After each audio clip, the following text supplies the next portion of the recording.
প্রিয় এজেন্টগণ, আপনাদের জন্য নিয়ে আসা হলো সম্পূর্ণ automatic deposit apps. Automatic deposit করার জন্য আপনাকে প্রথমে এই অ্যাপসটি ইনস্টল করে নিতে হবে, বিডিপে সফটওয়্যারটি ইনস্টল করে নিতে হবে। তো এরপর লগ ইন করতে হবে। লগ ইন করার পর এখানে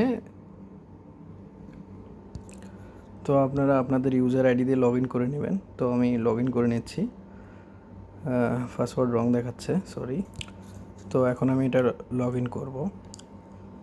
হ্যাঁ, লগ ইন হয়ে গেছে। দেখেন এখানে আপনার যে উপরে দেখা যাচ্ছে মেসেজগুলো, আপনার ফোনে যে মেসেজ আসবে, ধরুন আপনি ডিপোজিটের জন্য বিকাশ, নগদ, উপায়, রকেটের সিম লাগিয়ে রাখছেন। তো আপনার ফোনে যে ইউজাররা ডিপোজিট করবে, ডিপোজিটটা অটো আপনার প্যানেলে চলে যাবে, এখান থেকে অটো ডিপোজিট হয়ে যাবে। সেক্ষেত্রে আপনাকে সিম লাগিয়ে নিতে হবে আগে।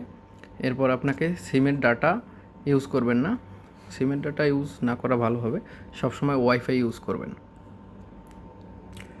ফোনে কল আসলে ডিপোজিটটা ওটা অটো আর হবে না যদি সিমের ডাটা থাকে। সেক্ষেত্রে আপনার কলটা অফ করে রাখতে হবে। শুধুমাত্র যে ফোনে আপনি ডিপোজিট করাবেন সেই ফোনের মধ্যে এই অ্যাপসটি ইনস্টল করে রাখবেন। ধন্যবাদ।